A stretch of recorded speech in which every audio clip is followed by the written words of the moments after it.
सर्वसामान्यांच्या हक्काचा आवाज जागर जनस्थान।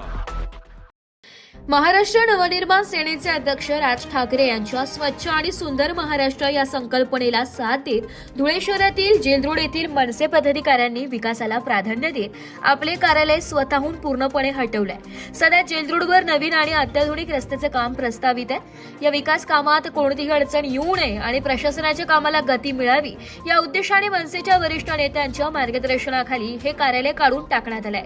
हे कार्यालय रीतसर पावती घेऊन सुरू करण्यात आले होते। मात्र शहराच्या प्रगतीसाठी व स्वच्छ धुळे सुंदर धुळे या मोहिमेला बळ देण्यासाठी पदाधिकाऱ्यांनी हा स्तुत्य निर्णय घेत कार्यालयाची जागा तत्काळ रिकामी केली आहे। या सकारात्मक कृतीबाबत धुळे महानगरपालिकेलाही रीतसर कळवण्यात आलं असून मनसे नेहमी जनतेच्या हितासाठी आणि शहराच्या विकासासाठी कटिबद्ध असल्याचं यातून पुन्हा एकदा सिद्ध झालंय।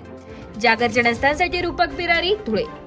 सन्माननीय महाराष्ट्र नवनिर्माण सेनेचे संस्थापक अध्यक्ष राजसाहेब ठाकरे यांना अभिप्रेत स्वच्छ आणि सुंदर महाराष्ट्र घडवण्यासाठी महाराष्ट्र नवनिर्माणाचा ध्यास घेतलेले नेते यांच्या मार्गदर्शनाखाली आम्ही धुळे शहराच्या कुठल्याही विकासाच्या आड कधीच येणार नाही।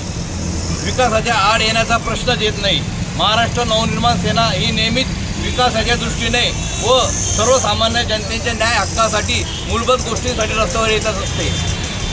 सध्या जेल रोडवर नवीन रोड आणि अतिशय अत्याधुनिक रोड सुरुवात होणार आहे।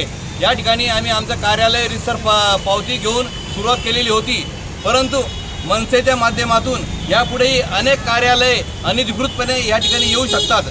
त्यामुळे आम्ही विकास कामांना सहकार्य करण्याच्या दृष्टिकोनातून आणि स्वच्छ धुळे सुंदर धुळे या संकल्पना राबवण्यासाठी महाराष्ट्र नवनिर्माण वरिष्ठ नेत्यांच्या आदेशाने आम्ही आमचं या ठिकाणी असलेले कार्यालय स्वतःहून काढून घेत आहोत। तसे आम्ही महानगरपालिकेला कळवलेलं आहे। धन्यवाद। जय हिंद, जय महाराष्ट्र।